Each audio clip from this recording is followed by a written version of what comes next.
All right, I think we are ready to start. Recording's on progress. All right, good morning, everyone. Welcome to our Housing, Land Use, Environment, and Transportation Committee meeting for April 17th, 2025. I'll call the meeting to order at, I think it's 10:01 now. And Peggy, will you please call the roll to establish the presence of the quorum?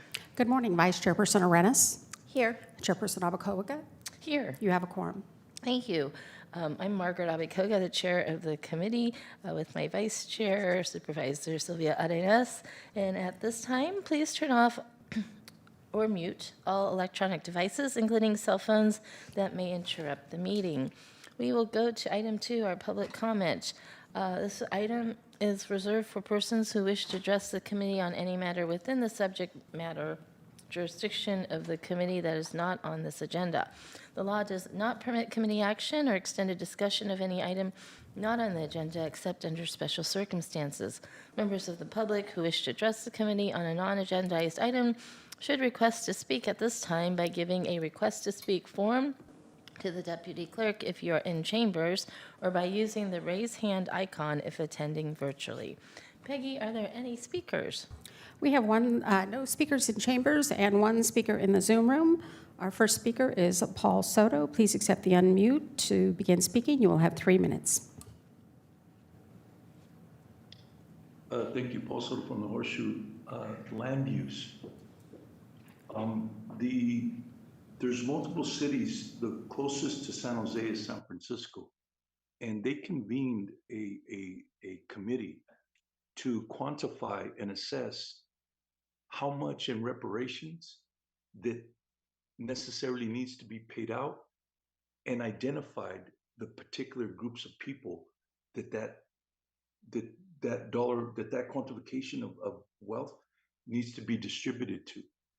And the reason why is very simple, is redlining. Because redlining necessarily has generational impacts. When you look at the redlining documents of the city of San Jose, and the reason why I'm bringing it up here is because the county of Santa Clara, the city of San Jose doesn't legitimize the deeds. The county does. That's where you register them. So the county is involved in this. And so we need to get to a point, and we need to get there fast, because my community on the east side is disappearing. They're disappearing.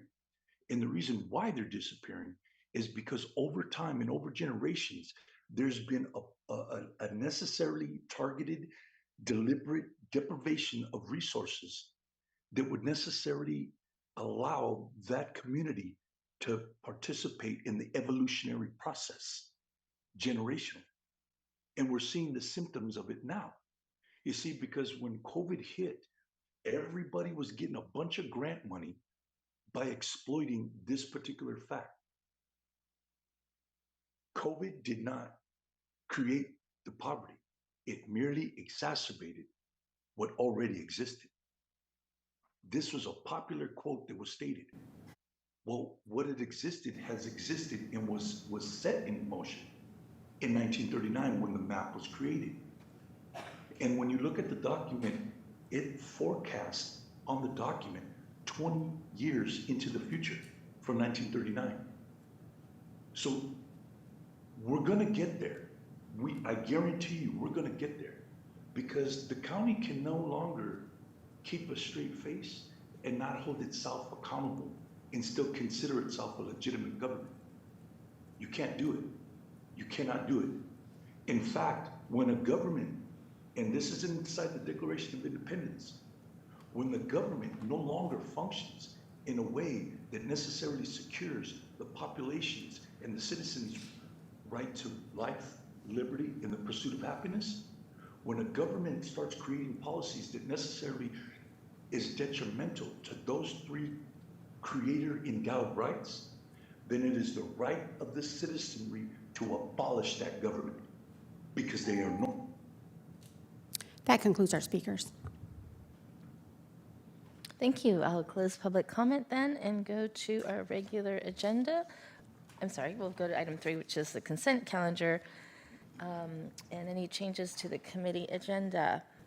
Supervisor Arenas, do you have any questions or comments on the consent calendar or anything to change on the agenda? I understand item number 7 is pulled off of consent. Is that correct?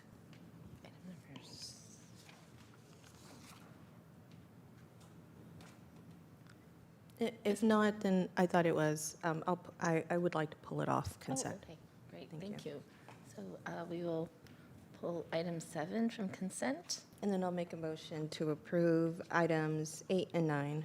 Great, thank you. I'll second the motion. Any public comment on consent calendar items? We do have one speaker in the Zoom room, no speakers in chambers. Our next speaker is Paul Soto. Please accept the unmute to begin speaking. You will have 2 minutes. Postword from Hershey. Did I hear it correctly, Clerk, that Supervisor Arenas removed the budget from the consent? That is correct. Okay, I don't have anything to say. That's fine. That's good for me. Thank you, Supervisor Arenas, for doing that. Thank you. And that concludes our speakers. Great, thank you. We'll close public comment and take a roll call vote, please. Vice Chairperson Arenas? Yes. Chairperson Navacoga? Aye. Motion carries. Thank you. Now we'll go on to the regular agenda. And this is item 4, which is to receive a report from the Roads and Airports Department relating to the Santa Clara County Active Transportation Plan and forward recommendations to the Board of Supervisors for consideration. And staff, is it Mr. Harry? Thank you. Button. Thank you, Chair and members of the committee. Harry Freitas, Director of the Roads and Airports Department. Just wanted to introduce this item. This is our, I think, 3rd trip to this committee with the Santa Clara County Active Transportation Plan, which really represents a countywide plan for the utilization of our asset in terms of roads so that they can be used more efficiently and more comfortably and provide additional mobility to people using bikes and walking and rolling. This plan's been underway for quite a while. We've done quite a bit of community outreach. We're really proud to present it to you today, hopefully in a form that you can submit to the Board of Supervisors. I'd like to introduce Chris Lamb. He's our Deputy Director for Infrastructure Development and Planning in the department. He's going to run through some slides, and we appreciate your consideration. Thank you. Thank you. Chris Lamb, Deputy Director, Infrastructure Development. Yeah, we're here today to present the Active Transportation Plan, and the goal of today is to receive a report from the Roads and Airports Department relating to the Active Transportation Plan, and hopefully receive a favorable recommendation to the Board of Supervisors for approval of the plan. So we'll talk about a little bit over the project overview, the community engagement efforts that we've been in, and how the plan was developed. The plan overall is for the entirety of the county roads system. So that's both unincorporated areas of the county and the expressway system, which is a pretty significant set of users in our system. So the expressway system represents 62 miles of the roads network, but about half of the overall paving area, and obviously a real significant number of users within Santa Clara County. As Harry mentioned, we've been under this, in this development for quite some time. We feel like we're right here at the kind of the end stages, and we'll go over how we got here. So, quite a lot of outreach, and I'm not going to read through every one of these lines, but starting from the beginning, we did a lot of pop-up events. Reached out to community-based organizations in all 5 of the supervisor districts. We worked closely with all of the cities in Santa Clara County, as well as within other county departments. So we coordinated closely with county parks to make sure our plan was cohesive with the Parks Trail Master Plan update that was approved earlier this year. Once we got to a plan that we were ready to present, we first gave an administrative draft to the cities and received their comments and incorporated those. We've visited a number of BPACs and Complete Streets Commissions upon request within the various Santa Clara County cities. We've been presenting to the VTA BPAC and our own County Roads Commission. And we published a public draft with a public commenting tool late last year for a little over a month. We actually extended the duration over the holiday, some of the Thanksgiving holiday to give folks ample time to get their feedback in. As Harry mentioned, we've come to the Hewlett twice in 2024, once in September to give an update on where we were with the upcoming release of the public draft, and then again in December to provide an update. And a couple of things that we heard from the committee at that December update, two things. We heard public comment at that time that was here in this chambers, and so one of the directions we got from the committee was to receive that comment and consider it in the plan itself. And then a second comment to a recommendation to do additional outreach, particularly within the South County. And so we'll over the course of the presentation, we'll describe how we, I think, met both of those requests. First off, obviously, in the outreach efforts, we immediately scheduled a meeting to go to the San Martin Planning Advisory Committee and presented a similar presentation as to what Hewlett received in December and got feedback from that committee. We've also been meeting with both the cities of Gilroy and Morgan Hill, who are interested in identifying a north-south corridor that would provide a shared use trail kind of connectivity in South County. And so we're continuing to work with them. And we also attended the San Martin Neighborhood Association. Yeah, that acronym is wrong on the slide here.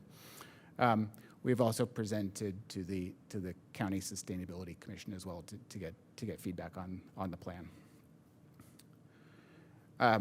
What we heard through all of this outreach, we broke down into really to five goals of the plan. So the first being equity and social justice, making sure that we provide a multimodal transportation system that prioritizes the needs of individuals, regardless of race, gender, age, disability, or economic status. A second goal of health, well-being, and sustainability. So we know that by providing infrastructure, we give opportunity for folks to get out and use it and be healthy and sustainable. One of the goals that I think our department was well aware of going into the plan adoption was a need to improve access, connectivity, and multimodal consistency within the system. Particularly, I would say along the expressway system. That's when we talk about access barriers. Expressways, freeways, railways. Those are all transportation systems that were obviously built with good intent, but present their own challenges once they're constructed. One of the goals was public safety and comfort. So we heard loudly from the community that a desire to have a more comfortable and feeling safe in the ability to walk or bike or roll along our county roads. And then finally, a goal of collaboration and community partnership. So this plan is a starting point for our department to implement future projects. And what we heard loudly was when we get to those implementation stages to continue the community partnership and collaboration in making sure that what we're building is right for the community. So there's a lot on this slide, but trying to boil down, how we came to some recommendations. And so, we did an extensive analysis of the county's current roadway system, current bicycle and pedestrian infrastructure, We looked at state and federal guidance on best practices for implementation of new infrastructure. And then as we developed our recommendations, some of the things that we took into consideration were, you know, can we activate new trips? You know, is there demand to do that? You know, what is the existing infrastructure in any given area? The BLTS and PLTS, that stands for bike level level of traffic stress and pedestrian stress. Essentially, how comfortable is it to bike and walk along our facilities, right? So, you know, even if we have a sidewalk, you know, adjacent to an expressway, for example, it's still not a very comfortable environment to walk along, and you know, you're probably going to be a little nervous if your kids are out there walking along an expressway, you know, without you there. So the level of stress is a newer metric that's been adopted, so we included that. We looked at connectivity, again, to rails and our regional trails through the park system. Needs, you know, the school, you know, proximity to schools goes back to trip activation. And then obviously we took a look at our crash data and our high injury networks to make sure that the systems that we're proposing address those needs. Again, what we heard from the community, you know, roadways with high speeds and volumes are difficult to travel both along in the longitudinal way and even to cross. We heard that a need for improved safety for people walking and biking, and better connections to transit systems.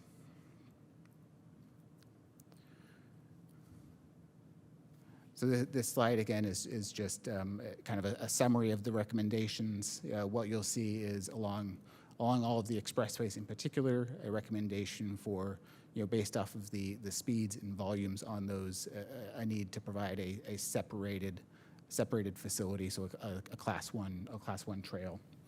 But we have recommendations for roadways throughout the county. Just as an example of what a class one shared use path looks like, this is a project that was completed in 2022 by the VTA and the city of San Jose. It's the Blossom Hill overcrossing over Highway 101 in San Jose. And as you can see, they constructed a class one path on one side of Blossom Hill Road as it crosses over Highway 101, and all of the crossings, you know, in this corridor, I think between Coyote and Monterey Road are grade separated, meaning that the bikes and pedestrians don't have to compete with vehicular traffic, and they can make that crossing safely. There's a similar project completed at the Trimble De La Cruz 101 interchange, although the aerials aren't updated yet. So that's right up on kind of the north end of the airport, right there in Santa Clara, San Jose border. All right, community feedback and implementation. So once we issued that public draft, we received over 200 public comments, and we're going to kind of summarize what kind of feedback we got from that public draft.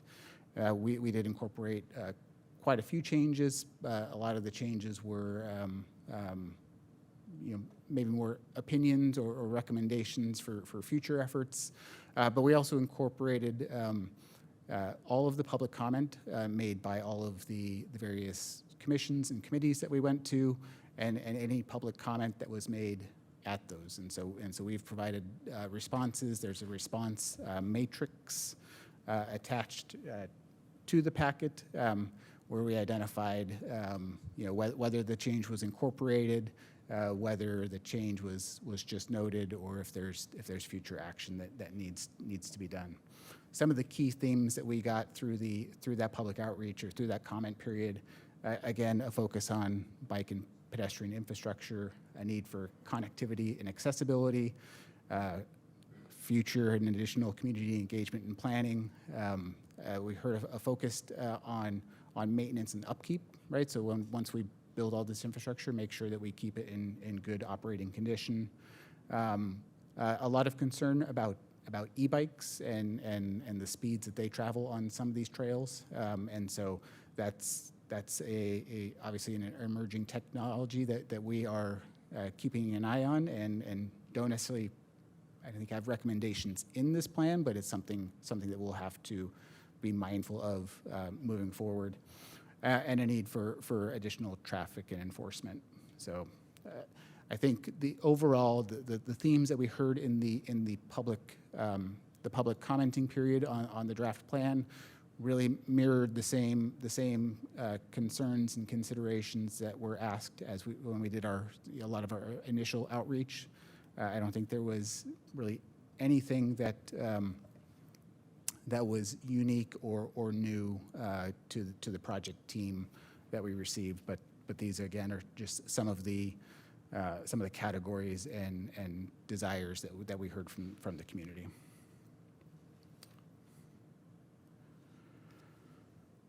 So plan update and implementation.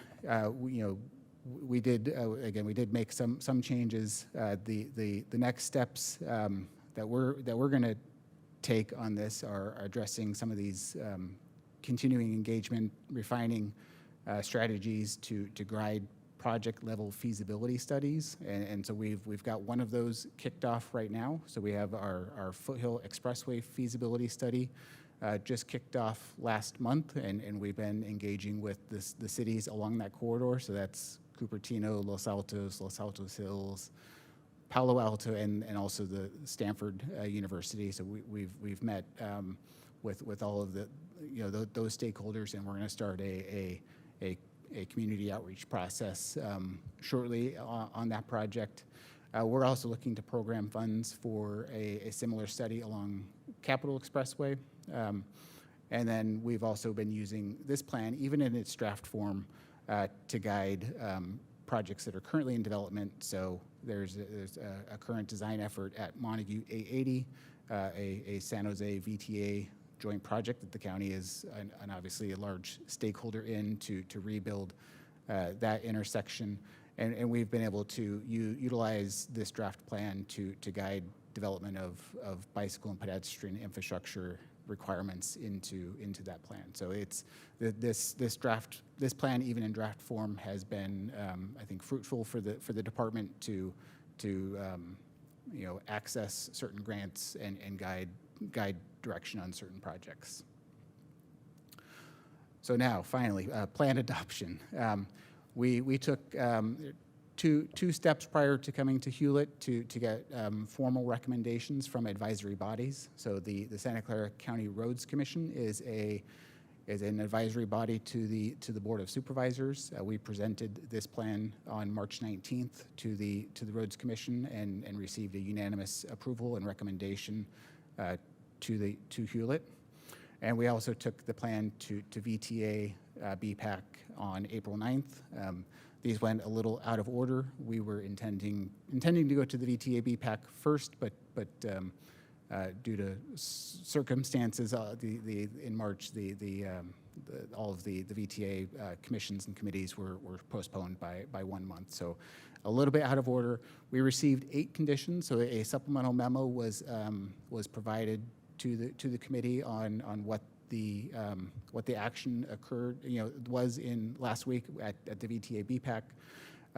There are 8 conditions, a summary of those, and kind of recommended either changes or modifications are provided by county roads and airport staff. And if the committee is still favorable of the recommended action to forward the approvals to the Board of Supervisor, then these changes would be implemented as shown on the right.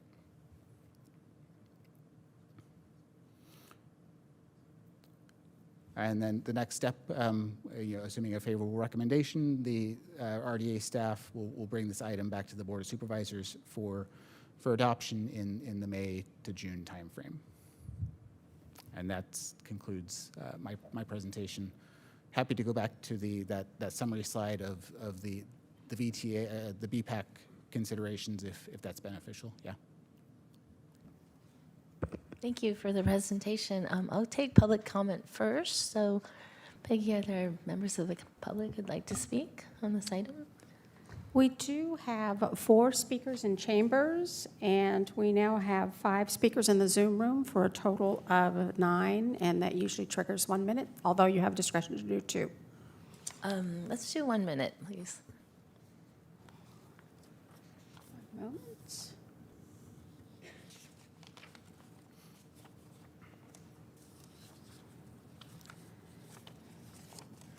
I want a correction. We now have 5 speaker cards in chambers.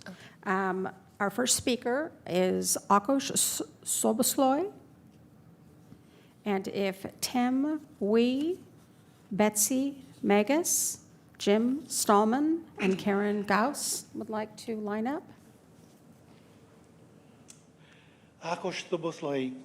Mr. Freitas states in his letter to the supervisors last August that he will post pedestrians prohibited signs if the, quote, city has an ordinance prohibiting pedestrian access to expressways, unquote. 7 cities have ordinances prohibiting pedestrians. These were enacted circa 1960 to try to change arterial roads into freeways. I and others forced most of these signs to be removed by using state law that protected the right of people to walk on roads. County Roads secretly wrote SB 1233 in 2004 that eliminated that right. The BOS voted to seek repeal of that in 2006, but staff never complied. This means the signs can be put back. Please take the actions that I uploaded. I can't read anymore. Thank you. And if you'd like to leave your comments on the dais there, we're very happy to take. I uploaded it. Okay. Oh, great. Thank you. Next speaker is Tim Wee. Hello, I'm the chair of your Roads Commission. Thank you for letting me speak. The Roads Commission did approve it unanimously. We were disappointed that the BPAC couldn't see it first before us, so we get more feedback, but overall the staff did an excellent job on this active transportation plan. Now speaking personally, not for the commission, I do agree with staff recommendations, but unfortunately we didn't have that at the time we held our meeting. But personally, I agree with the staff recommendations you see before you. Thank you. The next speaker is Betsy Megas. Thank you. Good morning. Betsy Megas. I'm the vice chair of the VTA BPAC, and I'd like to thank County Roads and Chris Lamb for this plan. I've bicycled on several of the county expressways, including Lawrence, San Tomas, and Central, and if that makes you nervous, good. It's a huge challenge to accommodate biking and walking on roads that are this big and designed for this many cars and going this fast. And I think this plan is a great step in the right direction. The conditions you see here are the VTA BPAC's best efforts to distill our lingering concerns with this plan. Please accept the plan and maintain these conditions. Thank you. The next speaker is Jim Stallman. Hi, it's Jim Stallman. I live in Saratoga. I don't know if it's because the plan isn't adopted yet or not, but I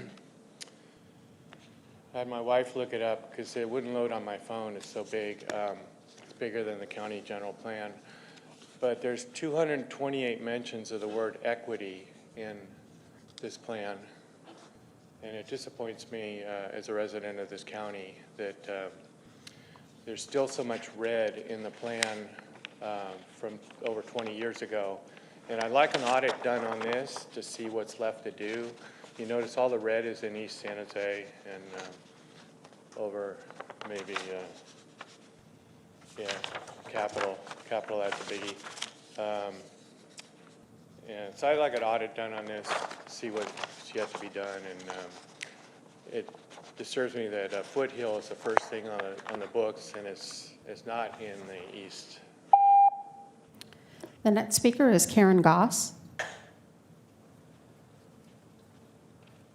Hi, Hi, my name is Karen Gauss, and I'm a County Roads Commissioner and a VTA BPAC member. I urge you to recommend approval of this plan to the Board of Supervisors. The ATP is a well-researched and highly informed plan, and with it in place, county roads will be poised to apply for and win grant funding to pay for needed corridor studies and construction. This is a high-level plan where the details of specific project designs will come later in corridor feasibility studies. The VTA BPAC recommended approval of the ATP with a list of 8 conditions, and I'm in favor of these conditions, including things like requiring bicycle and pedestrian facilities on both sides of expressways. The County Roads Committee voted unanimously to recommend approval of the ATP, and I'd like to see you do the same today. Thank you. That concludes speakers in chambers. Our first virtual speaker is Charlene Liu. Please accept the unmute to begin speaking. Thank you. My name is Charlene Liu, and I am the chair of Sunnyvale Safe Streets. We strive to make our streets in Sunnyvale safe and comfortable for biking and walking. I'd like to congratulate the County Roads Department for doing a great job on developing the ATP, and congratulations on almost finalizing it. I'd like to especially thank Chris Lamb for leading this effort. My recommendation is to please adopt the ATP and with the VTA BPAC conditions in place. I looked through these conditions and they are rational and reasonable. I am happy to see that the County Roads Department generally agrees with all these BPAC conditions. One thing I noticed in the presentation that was done just now is that Sunnyvale as a city, I think the Sunnyvale BPAC was not consulted in the development of this plan. I didn't see it in the... The next speaker is Paul Soto. Please accept the unmute.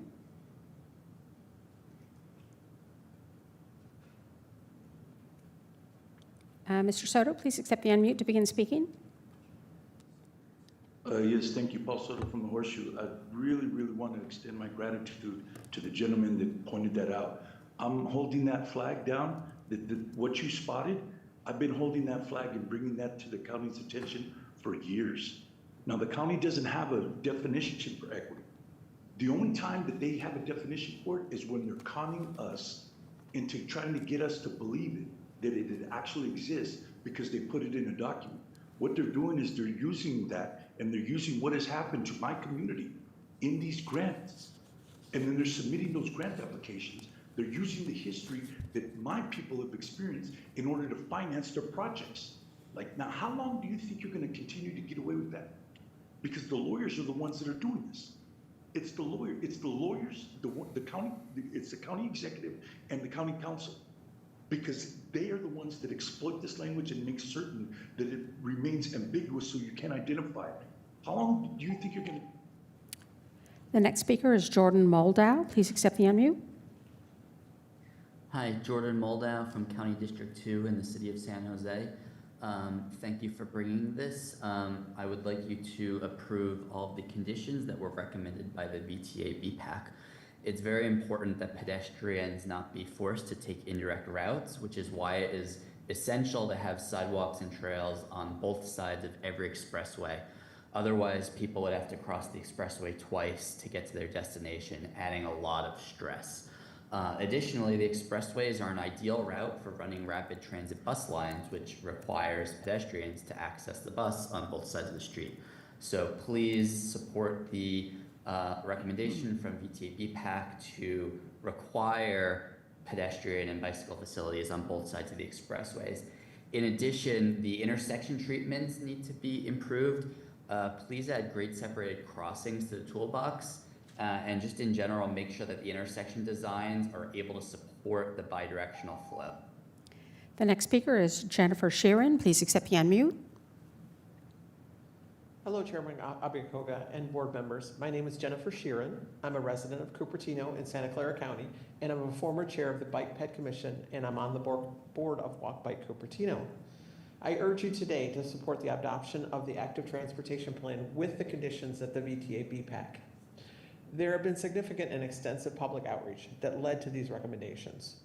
We recently had a terrible tragedy along Foothill Expressway, which could have been prevented if the VTA BPAC condition number 2 to have pedestrian and bike facilities on both sides of the expressway had been implemented.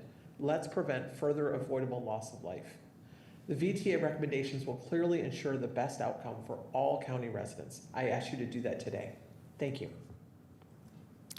And the last speaker's hand drop, and that concludes our comment. Thank you. Thank you so much. We'll close public comment, bring it back to the committee. And Supervisor Arenas, do you have any questions or comments? I do. First of all, I just want to thank you, Chris, for making sure that all of our community is involved. And I appreciate you making that effort to go to the South County. I saw the letters of support from both Gilroy and Morgan Hill. And I heard you loud and clear. You went to San Martin Neighborhood Association, and they're very organized and very active. And so, I did see, I think Gilroy expressed interest in their north and south off-street bicycle and pedestrian connectivity. I heard you say trail connectivity for Morgan Hill. What did San Martin say was important to them?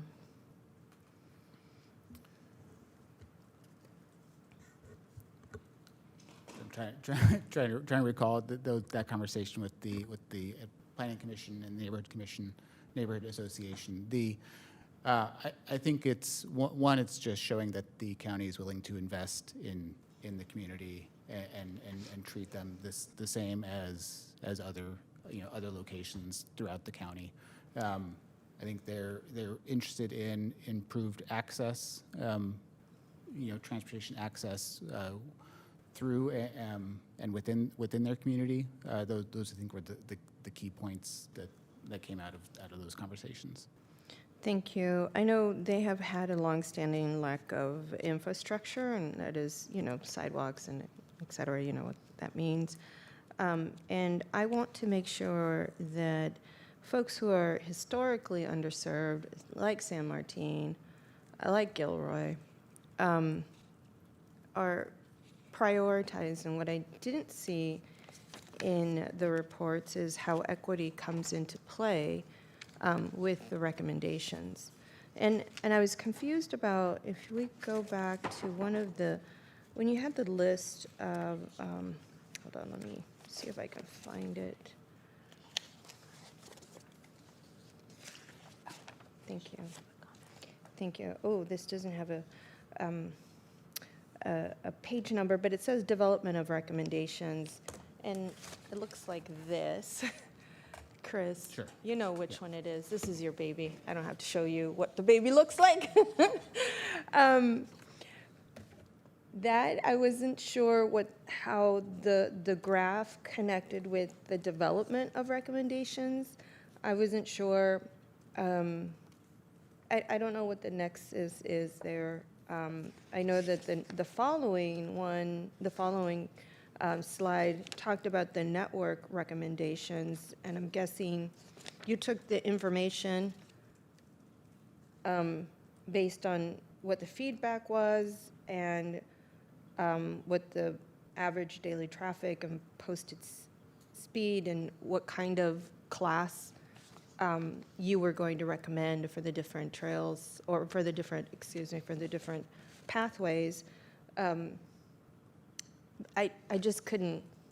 Sure, I can explain in a little more detail. I think the development of the recommendations it's a multi-step process, right? So one identifying what the existing conditions are, two identifying what the needs are in any community or any region, three identifying what the appropriate treatment is, and so that's what I think the graph represents is, for high speed, high volume roads, we need to make sure that the proposed bicycle and pedestrian facilities are separated versus on street, and then finally how do we prioritize, once we have identified, a list of, hundreds of roads that need some kind of bicycle and pedestrian improvements, how do we prioritize those? And so I think that's where,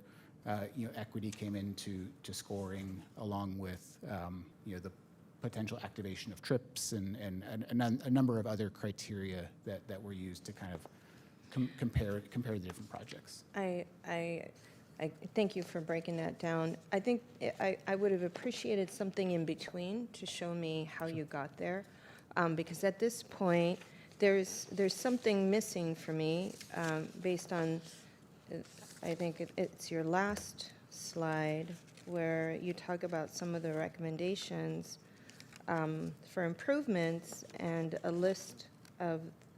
there's a list of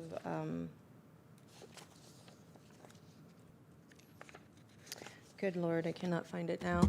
But one of the speakers spoke about it, and it was, I think Foothill was first, then Capitol Expressway, and then I forget what the last one was, but there was 3 of them in terms of the next steps.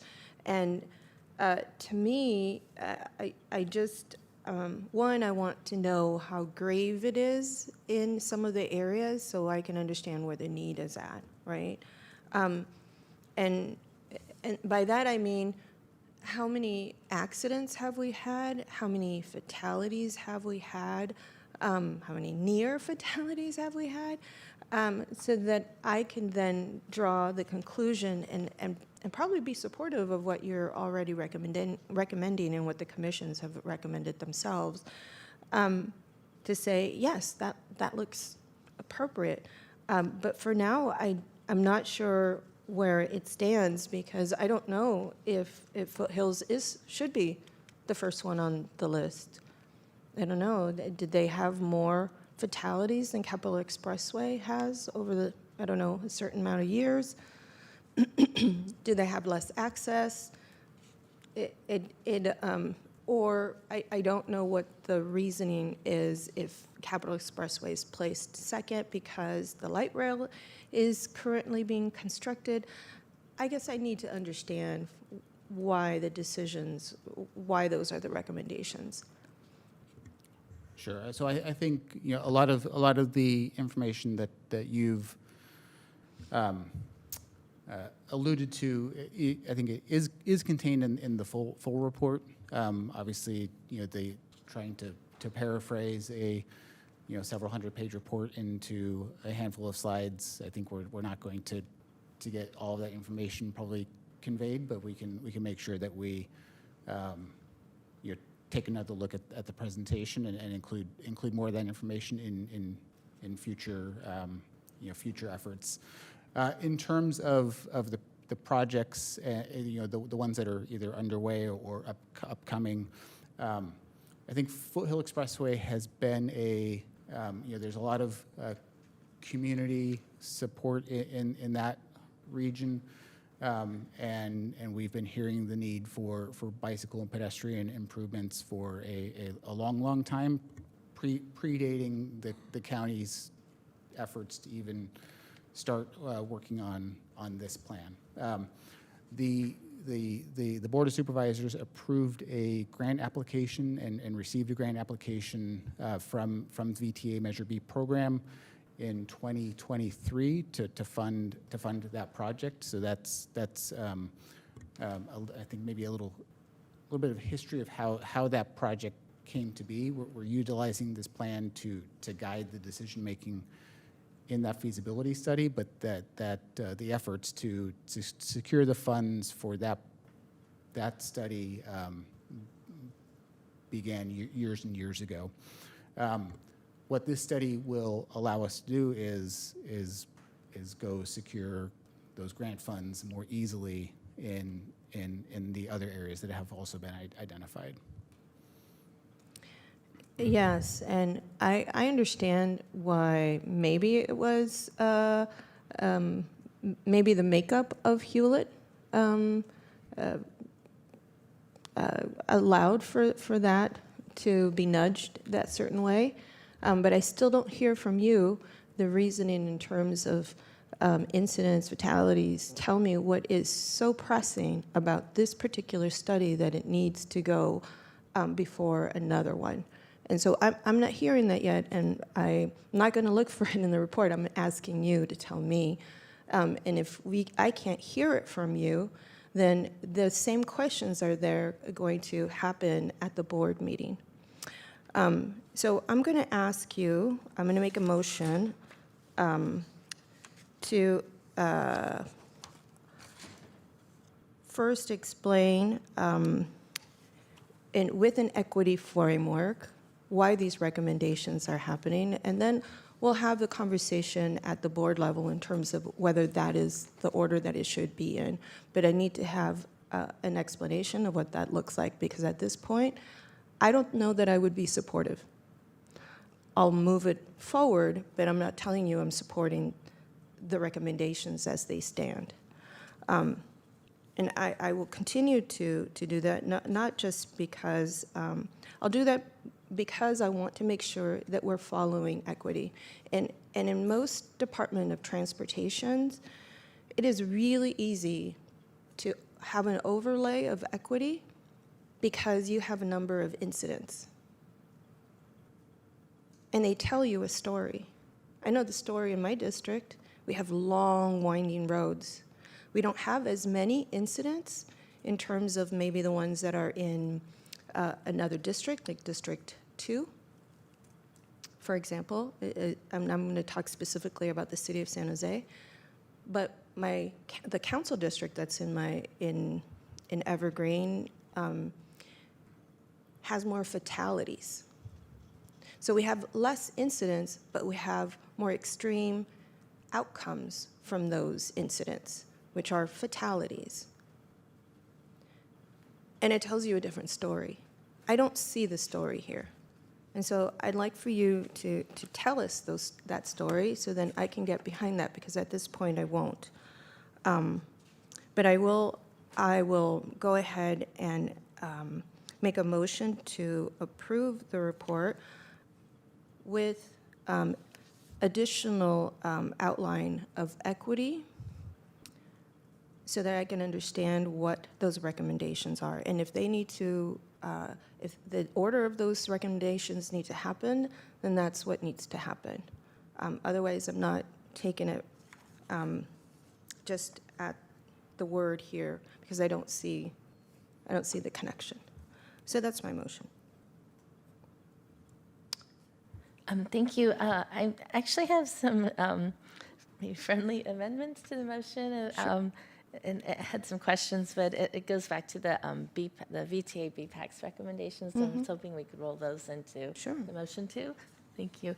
So I'll just start off and say thank you very much for the report and for all the hard work by staff and the public. It was really great to see so much public participation. It's quite an effort. I read through the report. I think it was 550 pages. It was good. There were a lot of maps and pictures, but this is an area that I've been very interested in and have worked on for years. And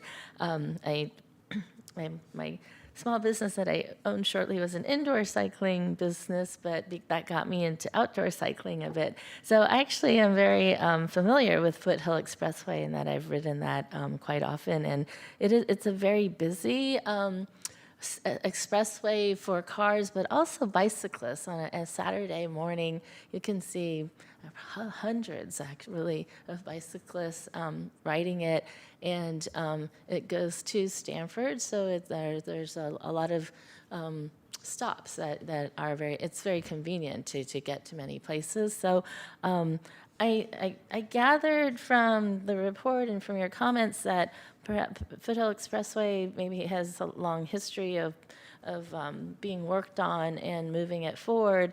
So perhaps that's why it's at the top. But I guess my question is, and I looked at the list of prioritizations, and there's several here, but is there anything that precludes us from starting one before we finish a project? So, I mean, all of these projects take a long time, right? So, and they can be in different phases of moving forward. So as Foothill Expressway moves to the next phase, and I know the next item we're talking about has something to do with that, but could we be working on another project or another expressway? Yeah, absolutely. We can work on projects concurrently. You know, I think at some point there may be a staff capacity to manage those projects, Okay. but you know, working on 2 or 3 corridors at a time is totally manageable with. And then how with much staff. of it is based on the city's participation? So with Foothill, we have several cities along there, and I know the cities have been pretty active in working to move that project forward, but are the speed or where we are in the moving the project forward, how much of that is reliant on the cities? I think a significant amount is reliant on the city's you know, desires to see those improvements in their communities. Obviously, if the city is not supportive of a project, then I think our department's position is we'll focus our efforts where those improvements are sought. Okay, great. Thank you. I have a few other questions. I appreciate there's the programs, support programs, Safe Routes to School, very important. I noticed not all cities have a program, and I was wondering how do we encourage or how do we get all the cities to perhaps start a program? That's a great question. I think even within the county, our Safe Routes to School program is operated under a different department. So I can't speak to Oh, really? speak to. I think might be Does anybody know where? environmental health. Yeah, Public health. Oh, okay. Oh, interesting. Maybe we could, if we could do some follow-up, Sure. and that would be great. I'd appreciate that. And then you mentioned e-bikes, which I think is good that we do. In my city, we had a time when we were looking at segways and how to deal with them on our trails. So as we see these new technologies come forward, I think it's important for us to figure out how to integrate them. My question on that was that do we have speed limits? Because on our trails, for instance, right, we had even really good cyclists go pretty fast, and the interface with pedestrians starts to become a conflict. But do we have speed limits on all of these? I think typically speed limits on trails is 15 miles an hour. Okay. Although I don't know that there's enforcement Oh, okay. specifically. Right, so. Yeah, got it. We have rangers, but yeah. And then finally, I wanted to get to the VTA BPAC recommendations. If you could put that slide up again. I think staff is recommending we accept all of them, and then a modification on one.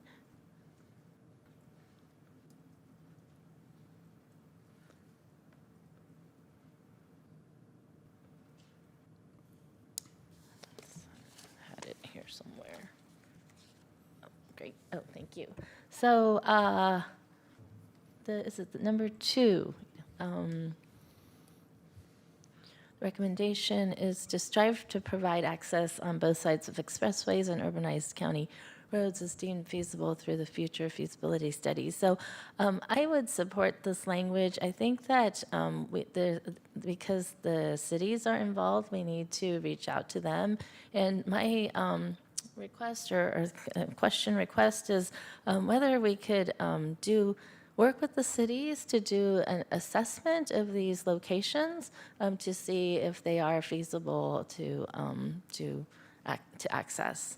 Is that something that we're doing already, or that's something that we can do? I mean, that's a step in any of the feasibility studies, is to coordinate closely with the city staff and the communities in those areas.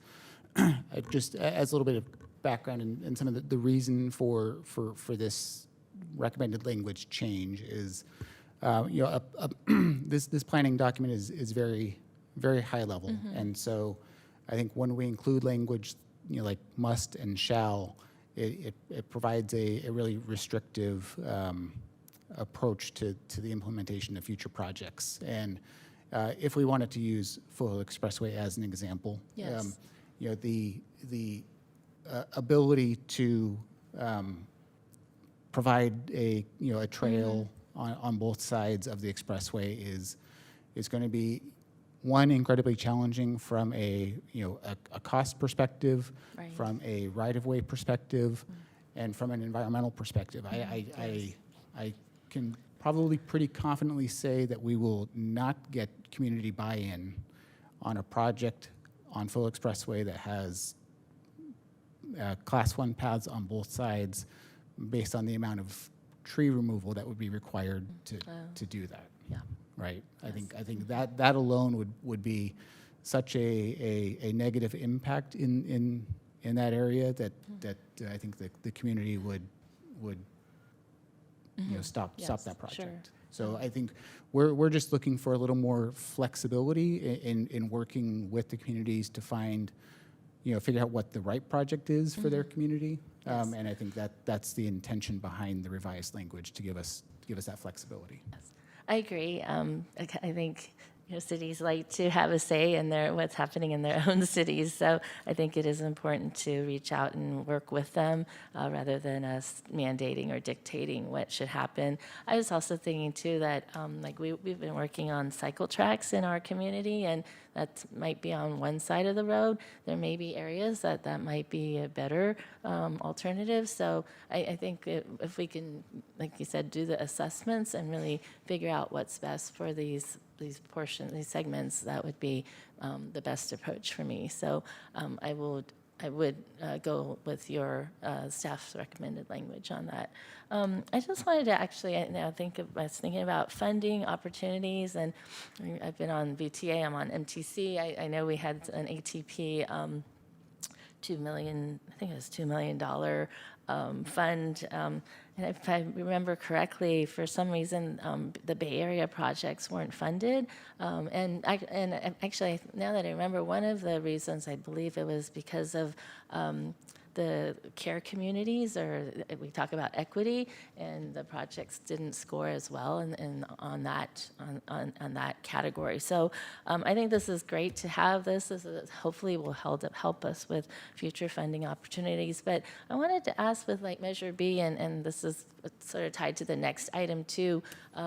There's the category for $130 million, I believe, for bike and ped projects. And I don't know if VTA is here, but I never thought about it, but how do we VTA decide which projects to fund? I know we do the scoring, but is there a certain amount set aside for certain communities, or how do we decide how much to give to each? I can maybe ask VTA. I don't know if we have a certain amount of money every year that we allocate. Yeah, I was hoping to get more insight in that. Staff can come back with that information. Okay, that would be great. The Measure B funds, some are programmatic, with formula based, and some are, scored and ranked, and Okay. And when there's calls for projects for certain types of projects. So we can provide a summary of that. Okay, that would be great. Thank you. I think that's all I have. So I was hoping, Supervisor Arenas, in your motion, would you mind including the recommendations for accepting the VTA BPAC recommendations with the modification on the language for the I'm sorry, could you Item bring 2. that back up? Oh.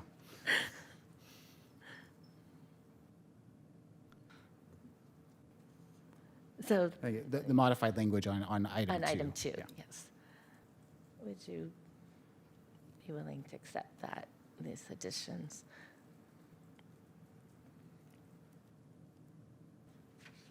Oh, I see. It's the striving to, Yes, instead of must. must, yes. Yes, Great. I'll accept that. Great, thank you. So with that, I will second the motion. Yes, Mr. Freitas. Thank you. I wanted to get an opportunity, and I want to thank the staff that worked on this, particularly Chris Ben Ajanou, who's out of the country right now. But I also want to give an attempt to really to respond to Vice Chair Arenas' comments because I think that, and I want to do this more formally when we go to the Board of Supervisors. But I think that the way we've put things in this presentation wasn't as accurately worded as I would have liked, because what we're asking the committee and the board to do is to approve a general plan level document. We're not asking the committee nor the board to approve prioritization of anything. We mention in this what we're currently working on. What we're currently working on doesn't necessarily represent a prioritization on the part of staff with regard to the way we've laid out this study. And I view the I view the Foothill Expressway effort, the planning effort, as something that that the board approved in the past, and that we're gonna complete that work. But in terms of just our department's prioritization moving forward, our department's priority and that we're going to recommend to the board is improvements to Capitol Expressway and Almaden. And the reason why we're doing that is in the case of Capitol, it's in a priority equity area as identified on the MTC's map, and that's the map that we're using, and we're also writing our equity plan right now. The administration is writing equity plans for all departments, and we're learning a lot as we're going through that process. We have a team of staff in our department that is meeting regularly to write our equity plan. The equity maps promulgated by the MTC are going to guide us, but so is the high injury network.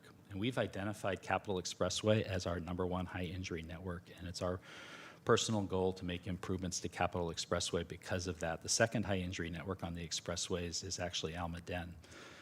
In our participation in the city's Vision Zero plan, and we sat on that steering committee. I sat on that steering committee for the past, 2 or 3 years.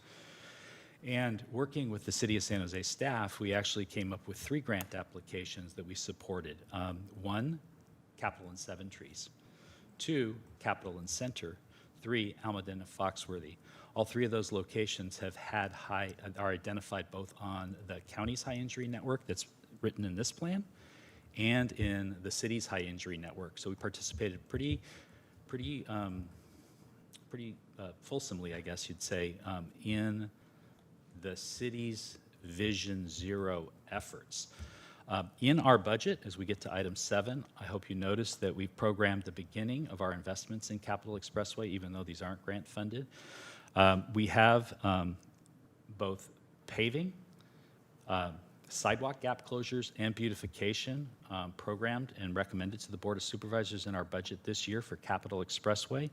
And we want to improve Capitol Expressway, including the interchange at Monterey, including the interchange where we had really our most notorious homeless camp historically that I think you're all familiar with. All the way to Quimby right now. We're stopping at Quimby just because the VTA is rebuilding Quimby to 680 as part of the light rail project. So we're proposing paving, sidewalk gap closures, beautification, tree planting for Capitol Expressway to the Board of Supervisors this year in our budget. I can't tell you the exact status of the grants that the City of San Jose and we applied for in those 3 examples I gave you, but I can assure you we participated in the development of the grants. Moving forward with this high injury network designation in our ATP, we're going to leverage that high injury designation the high injury network designation. We're going to leverage that for our future grant applications. So our priority, but that's not reflected in the plan you're approving, our priority, our staff priority, we're going to recommend to the Board of Supervisors in terms of improvements to expressways, is going to be Capital Expressway in Almaden right now, because those are the ones with the 2 highest injuries. So I know that doesn't completely, I'd like the opportunity to write this up, Vice Chair, and present it to the Board of Supervisors, maybe in a more coherent way. But I do want to make sure you are aware that we've been working on capital and thinking about capital, and I've been out on capital a lot. And I'm very concerned about Capital Expressway, and we want to invest in capital. So thank you for Through the the chair. time. Oh, thank you. I appreciate your feedback. It alleviates my concerns. I still have concerns. Especially when there's comments, if a city is not interested in improvements and the efforts from the county, then move on to another city. And I find that troubling, right?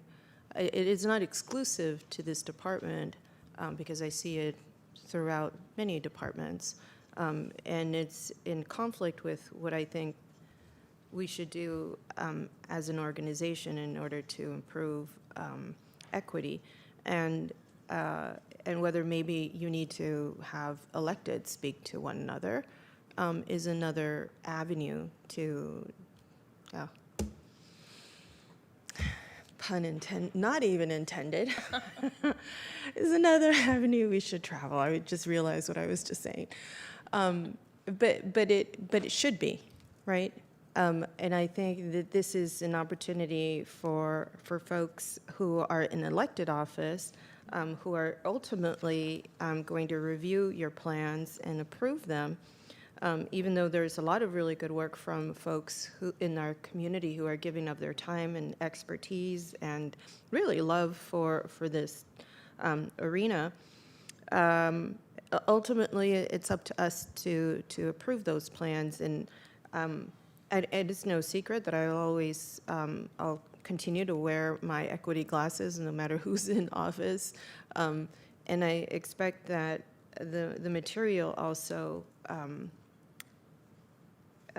reflect that, right? I hear you're not done with your equity, building equity into your department, and so I'll be patient in that respect, but simply because a former makeup of the board approves something does not make it something that I will support, because there's folks who are motivated to serve their own respective districts, and that's not necessarily aligned with equity. And so it's no disrespect to previous members, but it is, I think, the way and the direction that we should all begin to move towards if we haven't already done so. So anyways, I appreciate it, and I would love to have a debrief with you offline. Thank you. Thank you. This conversation actually brings me to the question of what next. So I know we'll hopefully the board will approve this, but I think I appreciate your comments, Mr. Freitas, about prioritization. And so will we get check-ins on this, like updates as projects move forward, or your plan, the equity plan, will that come to Hewlett at some point? Is there a timeline that you'll be creating to just be able to show us how we can move forward on some of these? Yeah, so I'm not actually sure exactly the path that our equity plan is going to take. Perhaps Ms. Hernandez can describe it. Our equity plan is due to the county executive's office in June of this year. Okay. We're in the middle of developing, and I think most departments are doing the same. I'm not really sure about the approval path. Of course, we would want to make it as transparent as possible. Thank you. Consuelo Hernandez, Deputy County Executive. I would say, Chair, that when this returns to the board, for recommendation, that we can address the questions around the prioritization of projects through that equity lens that Vice Chair Arenas mentioned, and then perhaps provide an update on the overall county strategy on equity. And if I'm understanding your question, Chair, is, okay, so we adopt this plan and what happens next? Yes. How would you receive updates, whether there's a funding opportunity or progress towards these prioritized projects? So we can. And I can answer that part. I wasn't sure about the path of approval of our equity plan. That's really what I was asking about. So all of our grant, by county policy, any grant we apply for comes to the Board of Supervisors really before we apply for it. That's to prevent staff from kind of getting ahead of the board. With this framework in place, this is kind of an adjunct to the general plan. So, you know, the Department of Planning and Development has a general plan, and there's subsets and adjunct plans that support that. So, you know, this is going to support a healthy community, mobility for all, these general plan goals, and it's going to be an adjunct really to the transportation and plan, which is a component of all general plans. So you'll look at the GP, and you'll see the roadway network and the hierarchy, and then you'll say, well, what about bikes and peds? And you'll have this plan. So now with that general plan level of support by the Board of Supervisors, we then have really another chip in our pile, if you will, that will allow us to apply and really score better for bike and ped plans. The criteria that we're going to use is also laid out by the board. Equity, priority safety that we've articulated in this plan. But at this point, we haven't made a priority plan. If the board wants, you know, that, we can figure out how to do that. I would say that we often leverage things. So having a really rigid prioritization that's written down doesn't allow you to be nimble, because all of a sudden a new program will open up and you want to really be able to, and then work with your cities. You know, for instance, like the conversation in South County right now is whether we use Monterey, the Creeks, or Santa Teresa to connect those two cities through San Martin.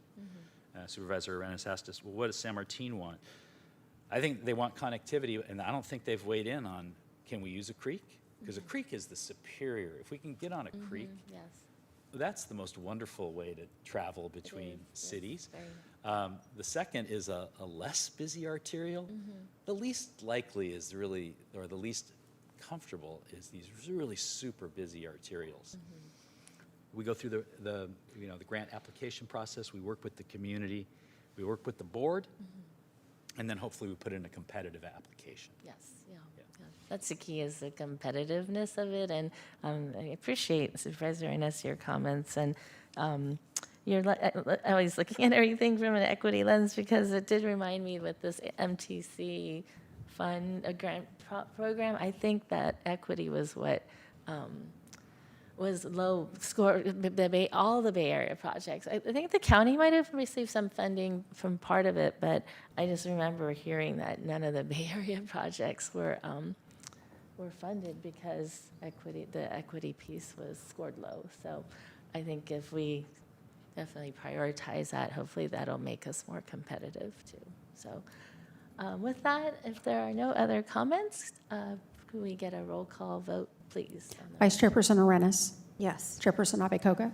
Aye. Motion carries. Thank you so much. Again, thank you, staff. Thank you, public members. I look forward to supporting this at the board. We will now go on to item 5. Item 5 is to receive a semi-annual report from the Roads and Airports Department relating to the Homestead Road Safe Routes to School projects. Thank you again. I guess this is our month to be presenting. It's our pleasure to present this. Let me introduce our panelists. What we have here in front of you is Anath Prasad, who is our Deputy Director of Maintenance and Operations with the county's Roads and Airports Department. Monica Tong with the IGR, but I don't know your title. Thank you, Harry. Elaine Trin, Program Manager with IGR. Oh, I'm so sorry. And then Hassan Basma, who is a Transportation Manager with the VTA.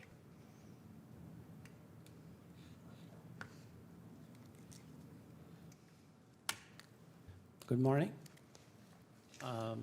Chairperson Abekoga and Vice Chair Arenas. My name is Anant Prasad. I'm the Deputy Director for Roads and Airports Department. I'd like to start with a short presentation, and we have 3 people presenting 5 slides total. So, Sorry. just want to make sure you can see the screen. Yeah. We like to cross the Rubicon together. Okay, so I want to start off by giving you an overview of the location of this project. So on your screen, towards the left is Foothill Expressway, and that's where the Homestead Road begins. And the county portion is Foothill Expressway, and Homestead intersection is the county portion of this project. The remaining pieces are in, as you can see, we have highlighted the jurisdictions in this area. Los Altos, Sunnyvale, and Cupertino kind of share one side of the road on this corridor, and Sunnyvale it goes back and forth. It has both sides in some sections and one side in other sections. And then we also have 85 interchange, which brings in another jurisdiction, which is Caltrans. So as a result, so with that orientation, I also want to point out there are 3 schools in this area: West Valley Elementary School, Cupertino Middle, and then Homestead High School. 50 to 100 kids easily walk and bike across this corridor to get into these schools. And the concern from the public caused our supervisor Samitian back then to give us a budget inventory to conduct a feasibility study on this Homestead Road project. Basically to get one agency to do this, because this is split between so many different agencies.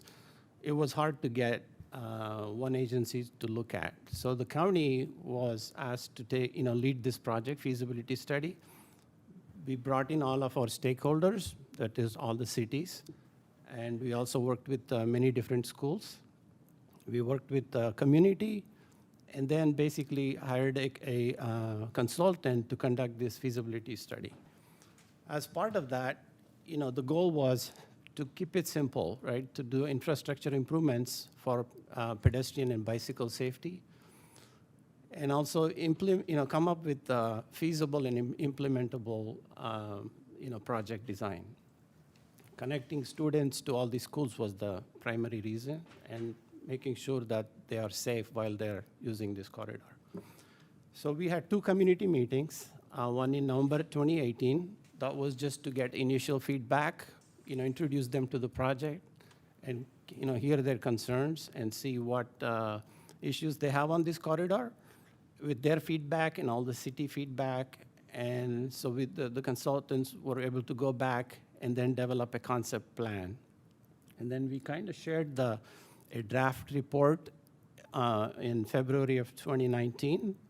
And then we received additional comments from them based on the draft. And then the project final report was completed in May of 2019. And then now to the background, continuing on the background, after that concept feasibility study was done, then the board approved additional $350,000 to complete the design and environmental clearance for the project. Of course, $350,000 not for the entire project, it's just seed money, if you will. So the VTA, we actually transferred this phase of the project to VTA because VTA works really well with Caltrans. They do a lot of highway design projects. Because there is a Caltrans element and also this multiple jurisdiction, VTA was in a better position to manage this project. So this project was transferred over to VTA. And then VTA also secured additional $1.1 million grant from Measure B. But the total design funding needed was around 3 to 3.5 million, or probably close to 4 million. So with just 1.1 million, VTA was able to complete about partial design, which is at 35% level.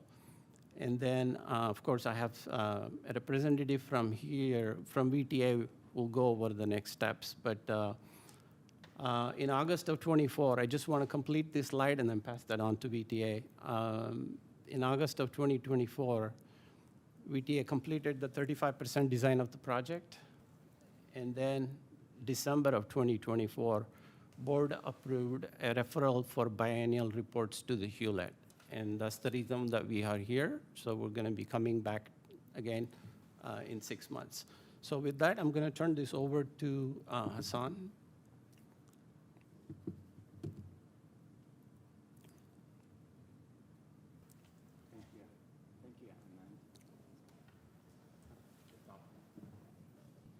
There.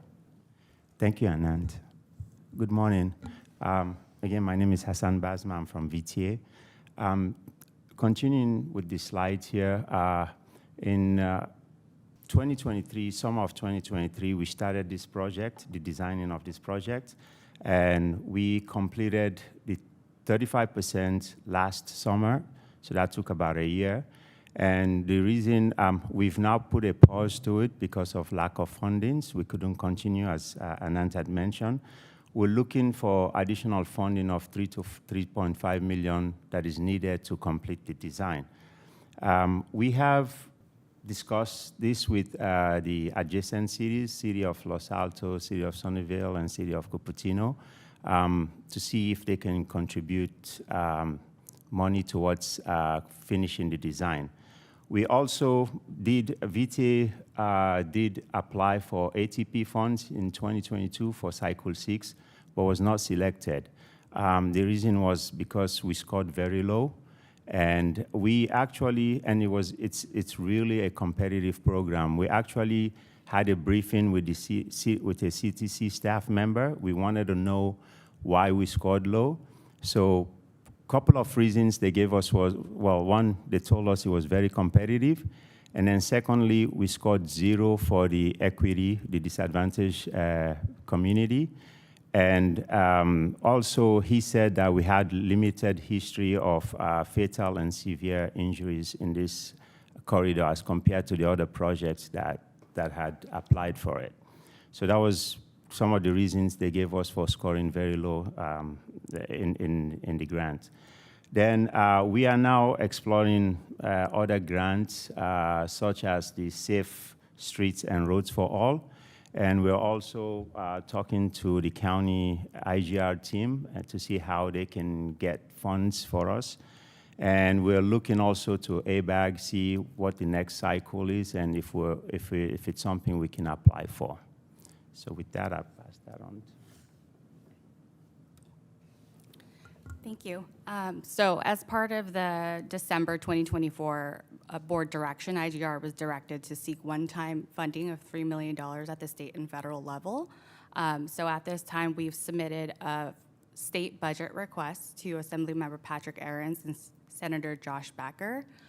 Given this projected state budget deficit, it's unclear if member requests will move forward this year. We'll probably know more during the May revise.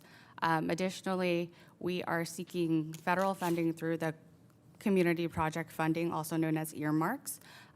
The guidance for earmarks was released earlier this month, and so we're in the process of submitting our application, and we just want to thank the city, Mayor Klein from Sunnyvale and Mayor Daley from Los Altos for submitting us letters of support as part of our application.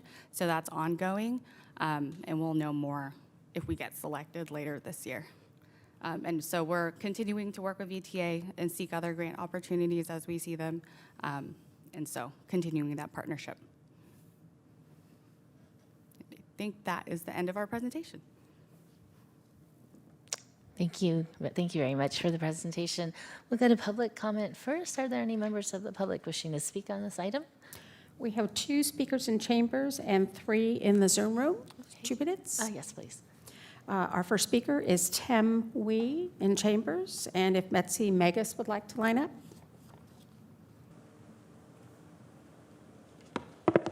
Honorable Council members, Tim Hui, Chair of the Roads Commission, but I'm speaking for myself today.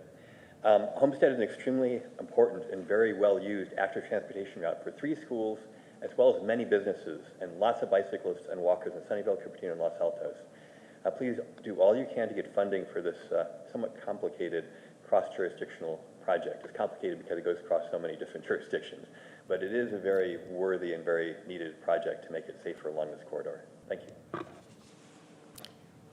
The next speaker is Betsy Magus. Good morning again. Betsy Magus, a member of the VTA BPAC, speaking for myself. Same thing. Please work on this. Please get funding for this. It's important, and it's a vital corridor for the school and for the community. Thank you. The next speaker is Paul Soto. Please accept the unmute to begin speaking. Yes, Paul Soto from Horseshoe. Again, this is a 250-page document. When you see how thorough, how much time, how much resources from the county that was put into just these past 2 projects was 850 pages. They were extremely comprehensive. They, you know, I mean, once again, just like, how many times are we going to get victimized? We've already been victimized. That's why we have this concept of racial equity within the context of government. And what Los Altos, none of these cities contribute any money to this project, but they were the first ones to use equity inside the documents and submit them in their grant applications so that they get the funding for it. So this is where the most affluent, the most resourced parts of town, and they didn't get that way because they got moral character. They didn't get that way because they are superior in intellect. They didn't get that way because they worked hard, because nobody works harder than a Mexican. Nobody. And gets the least for their work. So they're not there, they're not in these areas because of any of those reasons. We know why they're there. Segregated housing and all of the concentration of wealth that went along with it. Because the wealth in those areas was predicated upon how far away they were from the Mexican. That's what gave the home value. And now, in this era, in this generation, they want to use that experience that we had, that they benefited from, and they want to use it so that they continue to benefit. Supervisor Arenas, I'm serious. I cannot thank you enough for what you did on the last item. I'm glad you're there. I appreciate you. I'm glad you're there. The next speaker is Charlene Liu. Please accept the unmute to begin speaking.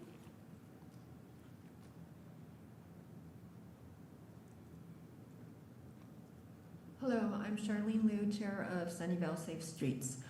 I am a parent lead of Safe Routes to School. I was the parent lead when my children were there at Homestead High School, Cupertino Middle School, and West Valley School, the 3 schools that this corridor would serve. And I have been since 2010. I'm very interested in getting road safety on Homestead Road for the students. I've gone out multiple times to observe traffic on Homestead, and I'm familiar with the serious hazards on that road. Student cyclists regularly fly across this 5-lane high-speed road mid-block without the benefit of traffic lights. Students have to cross the Foothill Expressway Monster intersection, which is the site of multiple collisions between student cyclists and drivers. Parents rush to get to school at the same time, veering into bike lanes and blocking those bike lanes to let off passengers. Please work with county staff and the VTA to accelerate finding funding for the final design and the construction for this much-needed project. Thank you. And our final speaker is Sylvia Leong. Good morning, committee and supervisors. Sylvia Leong here. I'm trustee with the Cupertino Union School District, representing myself. I'm calling to express my strong support for the VTA Homestead Corridor Safe Routes to School project. As a trustee for CUSD, we know that this stretch of road serves hundreds of our students from West Valley and Montclair Elementary Schools, as well as Cupertino Middle. And we've seen how dangerous this road has been over the years for our kids as they get to and from school. You know, bike lanes will start and stop for no reason. Sidewalks will all of a sudden end. And there have been accidents and injuries because of it all. And because of the fact that it's been under so many jurisdictions, it's just been so challenging to get any meaningful improvements made. So this project will really install much needed infrastructure. So I please urge you to work with VTA and prioritize funding and securing grants for final design and construction. Also, I hope you'll consider including the school districts as you meet with cities and jurisdictions, because our principals and our district staff can provide a lot of valuable insight and perspective about student perspective, like the fact that Montclair Elementary isn't included in these 3 schools, and yet we have families that live off Homestead that travel on Homestead across Foothill every day to get there. So thank you so much for all the work you're doing. Thanks. And that concludes our speakers. Thank you. We'll close public comment, bring it back to the committee. Supervisor Arenas, do you have any comments or questions? No. Thank you. I do have a few questions and comments. And first of all, thank you for the presentation. Thank you for your work. I know this area quite well, this corridor. I go by it many times. And yes, there are other schools like Montclair there. And I've heard from the communities and their representatives about the challenges. And I look at it really from the perspective of a parent and wanting to provide a safe route to the various schools in the area. And so for me, it's a safety issue. Also, you know, we want to encourage our folks to bike and walk to school more. And just in general. So this is an important project and just a very highly accessed corridor and very tricky too. There's just a lot going on. There's a shopping center on one side, so lots of cars in and out. So I appreciate the work that has been done on this. And I think that sounds like the challenge is to get to the next step is funding.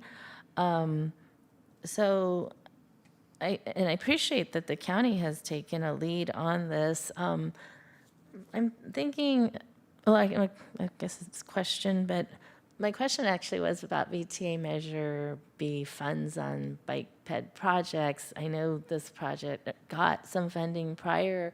Is it limited to that? Like, can the next phase potentially be funded through Measure B, or and that was sort of the question I had earlier. It's like, how do you decide, like, since this project is moving forward, is it eligible for more Measure B funds?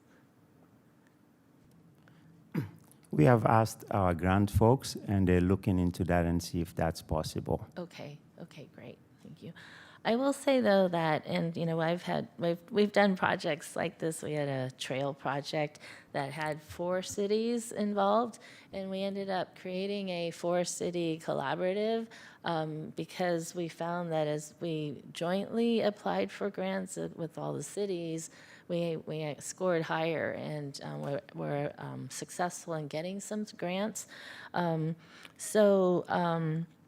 My thought is I would personally, since this is mostly, I think, in District 5 and District 3, but I'd like to convene the stakeholders for this project at some point. So the cities, VTA, if you'd be willing, and then the county to see how we can work together to collaborate. And I will say for the cities, a local match is usually helpful to score higher on these grant applications.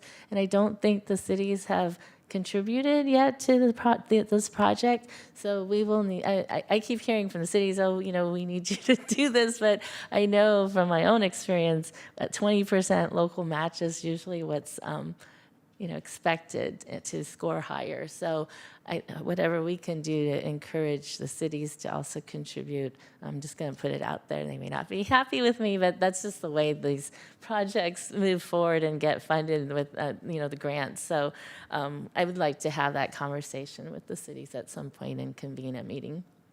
Great. So with that, I don't think there's an action. Do we need to receive the report? No. Okay. If there's no other comment, then we will move on. Oh, did you want me to make a motion? Yeah, oh, yes, that'd be great. Sorry. We don't have to go back. Yeah, so, okay, we'll just, end this item then. Yes, thank you so much, appreciate it.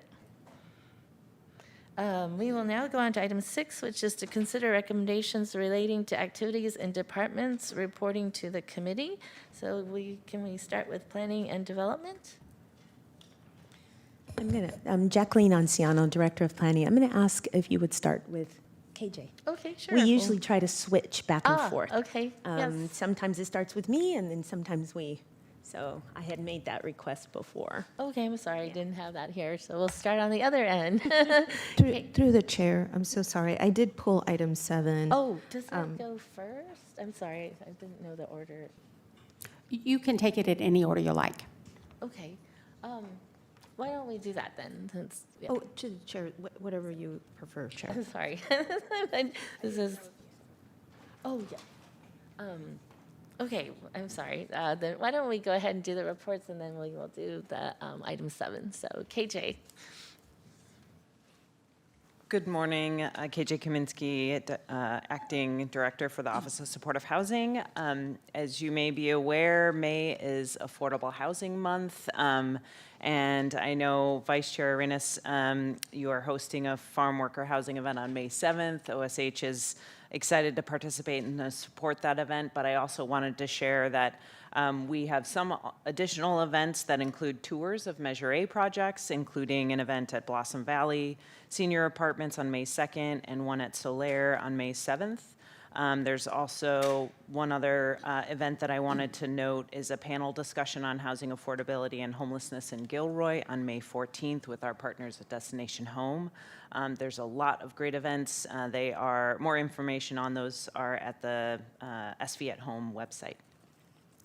I also wanted to follow up and share, I mentioned this at a board meeting last week, but 2 of our Measure A projects were awarded tax credits this month.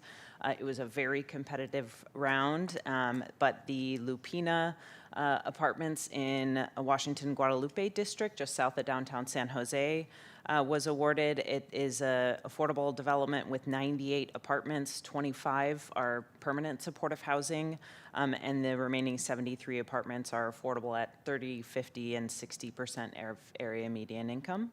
We'll be serving families and single adults.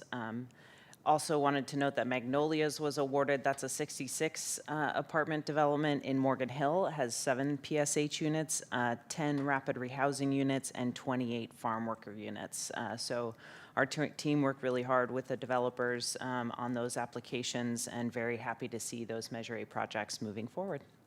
End of report. Great, thank you. Any questions, Supervisor Arenas? Great. We'll move on to Edgar. Good morning, Madam Chair and Vice Chair. Edgar Nolasco, your Agency Director for SEPA. I have a short report today. SEPA will attend Supervisor Arenas farm worker event for May 7th. Hopefully we'll have a table there. Also, SEPA will be providing the administrative support for the now sunsetting Fish and Wildlife Commission. Their last meeting will be this Monday. We'll be there in attendance to meet with the commission one last time and assure them that SEPA will ensure that the items within the Fish and Wildlife continue to happen, and we hope to add value to that. In Animal Services, there will be an event on April 26th at 2 o'clock. It is the Air for Paws event, and Air for Paws is a nonprofit organization which supplies first responders with CPR kits for pets, which is something that I learned. Super cool and new. I always learn something new, but this will be held in downtown Morgan Hill in conjunction with the Morgan Hill Wine Stroll, and we will have adoptable pets for the community to adopt pets of our shelter. And lastly, kitten season is about to begin. So we're recruiting kitten foster parents to help care for about 1,500 kittens this incoming season. And if you're unable to foster, You can still support our shelter by donating kitten care supplies such as milk, bottles, and warming pads, which are on our Amazon wish list. And that is the end of my report. Where do you find the wish list? It is on our website. On the, Yeah. Great. Thank you. Any questions, Supervisor? Right, we'll move on to Parks and Rec. Good morning, Joe Aguilera, Acting Director of Parks and Recreation Department. The department continues fuel load reduction power burns and will be hosting a wildland fire preparedness drill at Calero County Park from May 12th through 16th. This includes a live burning component with participants from all fire agencies within Santa Clara County. Staff coordinated recently with the county's Fleet and Facilities Department to receive 2 new mobile charging stations that were obtained through a grant from Silicon Valley Clean Energy. One is located at Calero County Park, the other at Hellier County Park, and the chargers will be rotated through at least 4 other parks as part of a pilot program. And finally, in partnership with the Bay Area Ridge Trail Council and Santa Clara Valley Open Space Authority, the department will dedicate a new segment of the Bay Area Ridge Trail on May 30th. The expansion enhances regional connectivity, linking parks, trails, waterways, natural areas across this geographic region for outdoor recreation enthusiasts. The addition brings the Bay Area Ridge Trail closer to becoming a continuous 550-mile ridge trail encircling the Bay Area. And that concludes my report. Thank you. Any questions? I do have a question. Where is that segment, that new segment? The new segment, it's actually part of an existing trail at Rancho Canada del Oro Open Space Preserve. And then it'll actually be converted into an actual link as part of the Bay Area Ridge Trail. Awesome, thank you. Will we get invitations for these events? Absolutely. All board offices will receive invitations. Great. Thank you. Thank you. We'll go to Mr. Freitas. Do you have any more items today? I just wanted to announce a couple of department activities that are coming up as part of our cleaning effort on Capitol Expressway, which we recently completed. We are going to be pressure washing and painting all the sound walls on Capitol between Monterey and Quimby. That'll be starting next Wednesday. And I also wanted to announce that we're starting our road preparation for summer paving. So crack sealing and repair of potholes will commence at the end of this month. For information about what roads will be resurfaced over the summer in your neighborhood, you can check our website. We have maps that show all of our paving operations over the summer at County Roads website. Thank you very much. Great, thank you. Any questions, Supervisor Reynolds? All right, thank you. Now we'll back to you. Thank you. Jacqueline Anciano, Director of Planning and Development. We have changed our service model a little bit, our service delivery model. One of our main goals is people-centered services. So Supervisor Arenas, we will be, if you allow us, an opportunity to participate at the May 7th Ag Worker, Farm Worker event. We would like to be there just to begin to bridge, develop a relationship with the community so that they can associate a face with code enforcement and understand the services that are available to them. So we're looking forward to that event. We will have Spanish speakers available as well. We are working also, I wanted to just bring this up because it's come to Hewlett and it's come to the board. We are working with the state on these community care facilities. You've heard quite a bit of information about them. We're trying to work with the state to get an understanding of the process. And once we get that full understanding, it's a little gray right now, we'll work with our county council and possibly make a presentation at Hewlett just relative to the community care facilities. And that concludes my presentation. Great, thank you. Any questions, Supervisor Arenas? No. Is there any public comment on these reports? We have no speakers in chambers and no hands in the Zoom room. Great, thank you. We will close this item then and move on to item number 7, which was pulled from consent. And this is to receive a report from the county executive relating to the budget proposals from our Hewlett departments. Thank you, Chair. Happy to take any questions. Supervisor Arenas, did you have? Yes, I do. So I just wanted to clarify, there's two plans here, Plan A and Plan B, right? And Plan A, if all goes well, I just wanted this clarification for my own anxiety, is that you wouldn't cut any of the proposed cuts that you included in Plan B. Are you talking?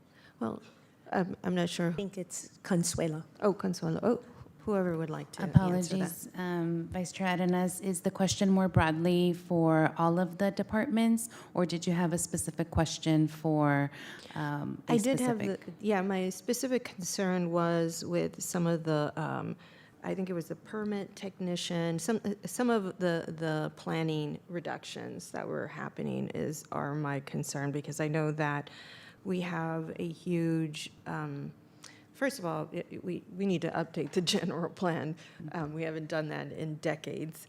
And we've just been working around that, right? And then, of course, I think there's opportunity for us to do master planning in some parts of our county, as well as major development in my respective district. And so, of course, I'm concerned about any reductions. And so that was my concern. Thank you, Supervisor. I can speak more broadly that the county executive and working with the budget office directed every department to come up with certain budget reduction targets. And the OBA team is working their magic to kind of figure out how to balance the budget. And so we don't have the recommendation today of what that option B or A or B, as you characterized it, would be. They're still finalizing their recommendations. It could be that there are other departments that offered additional cuts that would then preserve something that the department heads have recommended. So it isn't like a one-for-one. Okay, got it. All right, because that was the proposal for the planning department specifically, was if the board approves the increase in some of the fees, then we would stay kind of status quo. If that didn't happen, then we would default to Plan B, which is a reduction. And that's what I was concerned about.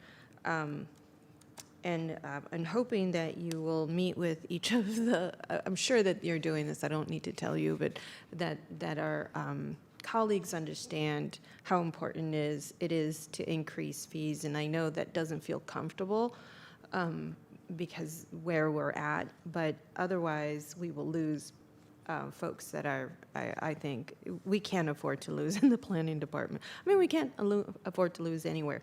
But specifically, I know that our planning department has just struggled for personnel, as most planning departments do, because there's so much turnover with folks, right? So anyways. Thank you. Thank you for those comments, Supervisor.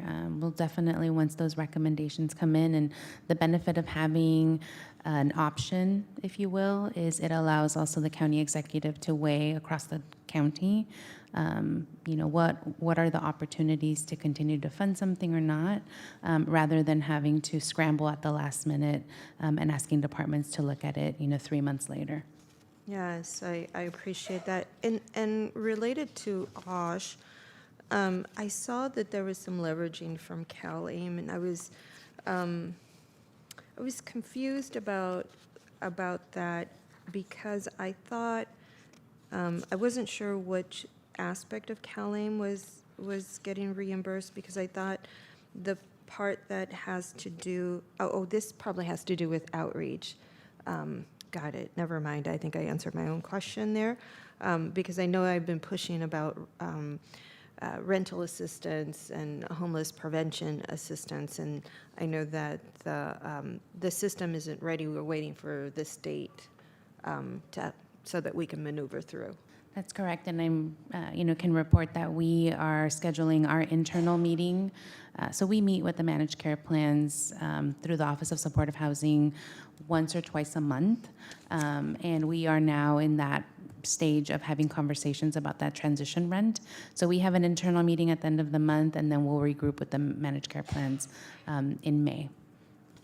Well, I really appreciate your leveraging the CalAIM revenue to expand services where it's specific with community supports, since that's a little more well-established. And I was wondering, is there any interrelation with probation department there to leverage any funds there, or is that limited? Thank you for the question, Vice Chair. Do you mean for CalAIM specifically? Yes, for CalAIM specifically. Not currently, no. But if there is an opportunity, we'd be happy to connect with them. Perfect. And to clarify, Supervisor, KJ's response is related to mostly through the lens of housing. There is a CalAIM team on the justice side that is working on leveraging CalAIM, and it's possible that there is a strategy with probation, but that wouldn't fall under KJ's purview. Who's the person on the justice side? I can connect with our internal team supervisor. There's been some shifting in staffing. As you know, Dr. Luna is now over custody health services, and we are revamping our entire CalAIM team. But I can follow up with you and your team after. Perfect. Thank you so much. By the way, just that is wonderful and creative way of leveraging funding, and just it's admirable. Thank you so much for continuing to look, and shake the couch and reach deep into those pockets to see how we can leverage folks. So I know that many of the other departments sitting here on the dais have done their part in previous years. And so anyways, I just want to say thank you for that. And I'll make a motion just to approve. Thank you. I will second the motion, and just a couple of questions. Going back to the budget, I think Supervisor Arenas was comments about fee revenues. Obviously, I think we've talked about it. I'm very supportive of cost recovery, but I saw that with planning, the planning department, the budgetary reduction request is $500,000, but with the potential fee increases, it could generate $1.38 million. So that would actually be a plus. Correct? Is that the proposal that? Thank you for the question, Chair. I'll look to the department for the particulars. Typically what will happen is the departments will make a recommendation for a fee increase, and that has to be vetted and, projected out. And even though, yes, of course, we support the increase of revenue through fees, it has to be a balance. I know that in the past, the board has had conversations about notifying the public in terms of the impact. But I don't know, Jacqueline, if you want to share anything specific around how you all arrived at that number. Yes, well, we heard several comments from the board. One was that you didn't want the fees to be impacted right away. You wanted it to be a gradual increase. So that number is reflecting an increase in totality. Over time. Okay, In great. totality. Now, as Deputy Hernandez said, Executive Officer? I'm not sure. As she said, it remains to be seen what the board does and how it moves forward from the CEO. We just made our proposal. Great. All right. Thank you. I appreciate that. And I do agree with Supervisor Arenas that I think, especially the planning, all departments are very important, but I hear a lot from my district about the planning department. And in light of the housing element and the aftermath of that, frankly, there's a lot of work that we're going to have to do. And so I would be very protective of making sure that the planning department has the resources it needs to be able to carry out the work that we've been, frankly, mandated to do by the state. And there's repercussions when we don't do that, and we're seeing some of that in other communities. So I just want to make sure that the county is on track to complete the work that we have to do. I noticed on, I guess it's under roads and airports, there's a mention about potential revenue generation through disposal of surplus real estate assets. And I was actually, and I don't know if I've asked this of who I've asked this of, but big supporter of how to leverage what we own, our real estate, our land and facilities. And so, and frankly, I would even, like, I would want to look at, even before disposing, whether there's like lease opportunities, but is there an inventory list of all of our parcels and facilities? And can we get that? And is that something that under Hewlett we can look through? Because again, I've seen success in how to leverage real estate to generate revenue, and I'd like to see if we have those types of opportunities at the county. I think it also does tie in with our general plan and looking at zoning options and opportunities. But yes, can we have that conversation in Hewlett? Thank you, Chair. Just to clarify, you want to agendize the discussion, or is it something that you would like to look at offline? I'd like to get the list first, and then perhaps look at agendizing the conversation on that. And I think we definitely can provide you with the information in terms of where the conversation happens. It could be that it might be, if you wanted to look at it through the lens of housing, something the Office of Supportive Housing can provide you with, and that it can be discussed here. Otherwise, I wonder, and I'll look to County Council, whether that would be more appropriate for FGOC, or finding ways that we can find that nexus between this committee and that list. Do you ever refer an item from one committee to another, or I look at it, thinking of it as a land use item too, and so I understand it could be under FGOC, but when we're talking about zoning and so forth on these parcels, like what we can use these parcels for, I think it would fall under Hewlett in that regard. Thank you. Maybe we can talk offline, and I can connect with County Council and bring back something for your consideration as part of the agenda planning process that you go through. That'd be great. Supervisor Arenas, did you? Oh, I was just going to agree with you. I think that that's really an important conversation. I think I've had the conversation before, but I don't think we have had it in Hewlett exactly. But I think it makes a lot of sense to have it here. And, I think it's to the chair's discretion to include it in our work plan. I certainly would be supportive of that. Great. Thank you very much. Thank you. Any other comments on this item? Do we need a motion? And we've made the motion and seconded?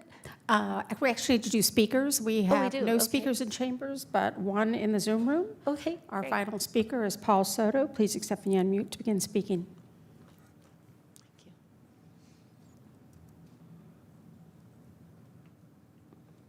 Yes, Paul Soto from Horseshoe. Just please bear with me. I need to pull it up on my phone.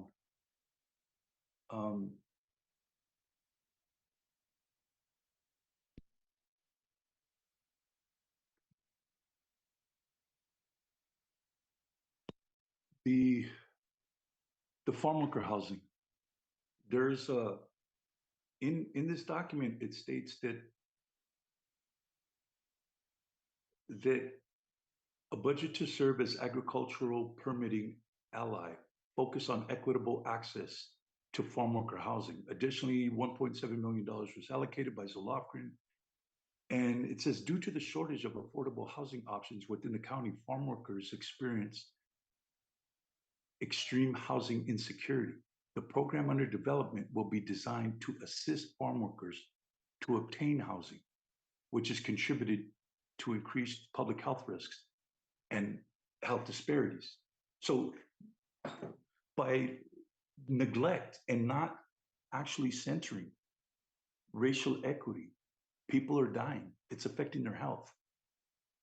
Their life is literally in your hands, and you have people coming in here and abusing that word and abusing everything that's associated with it. Basically, what they're saying is they're exploiting the lack of resources right here in this document that the county is fully aware of. This is your document, it's not mine. Okay, and there's a history of that. There's a reason why Cesar Chavez is from this barrio. There's nowhere, Barrio Sasipuedes, where my father was raised, and all my grandmothers and 18 of my tios and tias were raised in Barrio Sasipuedes. There's a reason why he started here, and it's because of that exploitation. That concludes our speakers, and for the vote on the motion, Vice Chairperson Arenas. Yes. Chairperson Abe-Koga. Aye. Motion carries. Great, thank you very much. And I believe we are at adjournment, and we will be adjourned until our next regular meeting, which is now scheduled for Thursday, May 29th, 2025 at 2 p.m. in the Board of Supervisors chambers. Thank you to everyone. Have a great afternoon. Thank you. you.